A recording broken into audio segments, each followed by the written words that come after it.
In 1899, rule of Cuba passed from Spain to the United States. Cubans gained more political power, and improvements were made in sanitation and education. The first president of the new republic was Tomás Estrada Palma. Estrada Palma's party, known as the Conservatives, or Moderates, won the 1905 election. The opposing party, known as the Liberals, claimed the vote was rigged. Estrada Palma was accused of pension fraud, leading to an insurrection in July of 1906. The U.S. sent mediators, who failed to end the insurrection, and Estrada Palma resigned. Theodore Roosevelt, the U.S. president at the time, named his Secretary of War, William Howard Taft, governor of Cuba. Taft led a provisional government under the Cuban flag until peace was restored.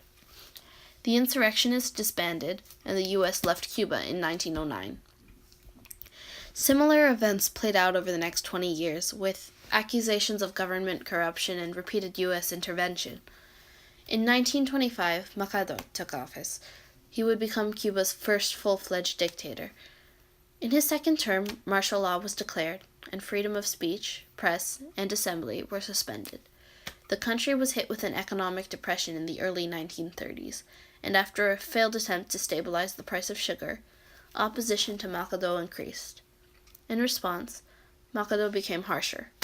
Cuban exiles fled to the U.S., who offered to mediate. Macardo was forced to flee the country in August of 1933.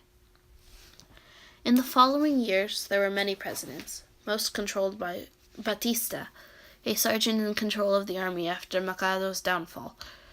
In 1940, Batista was elected president.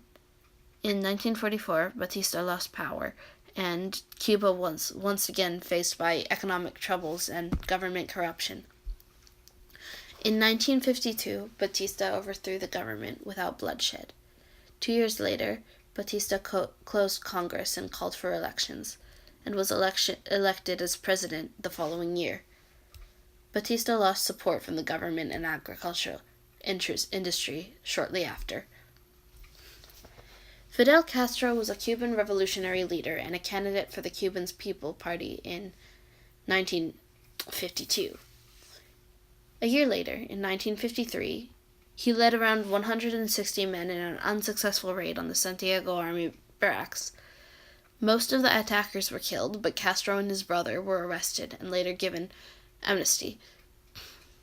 Castro went to Mexico and began organizing an invading force of Cuban exiles. In December of 1956, he landed in eastern Cuba with 81 men. Most were killed or captured, but 12, including the Castro brothers and Che Guevara, escaped. Survivors began a guerrilla campaign against Batista. After Castro landed, Cuba fell into a virtual state of civil war. In 1957, a group of insurrectionists, largely composed of students, launched an unsuccessful attack on the presidential palace.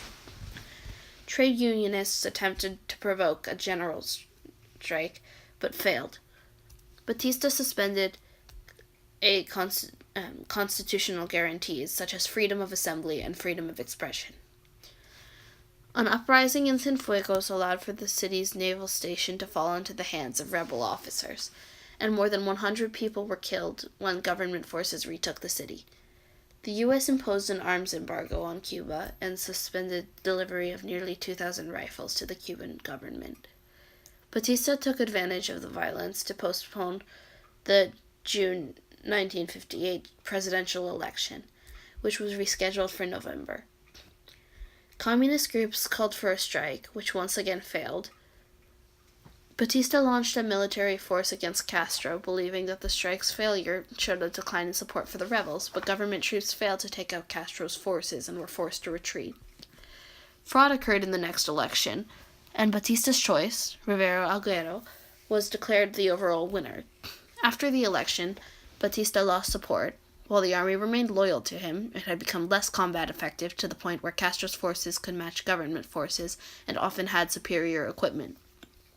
The rebels hijacked a train and took the government's arms and ammunition, and Batista fled to Portugal, where he lived out the remainder of his life. And Castro proclaimed victory of the revolution. After the revolution, Manuel Urrutia Leal was made president, with Castro as prime minister. 600 people linked to Batista's government were put to death by revolutionary courts. Castro repeatedly called for immediate honest general elections. However, elections were postponed indefinitely. Tensions between the U.S. and Cuba were growing, and Castro said that Cuba would not take sides in any fighting between the U.S. and the Soviet Union. Cuba's economy was failing, private investment was plummeting, and unemployment was rising. Prices on sugar and tobacco dropped significantly, and by the end of 1959, uprisings were occurring in western Cuba as well as the central provinces. There were more than 600 confirmed attempts to overthrow or assassinate Castro. Ties to the Soviet Union strengthened, and U.S. cut economic and then diplomatic ties with Cuba. 3 months later, the U.S. led 1,500 Cuban exiles in an invasion at the Bay of Pigs. The invasion failed and was the last large-scale attempt to overthrow Castro.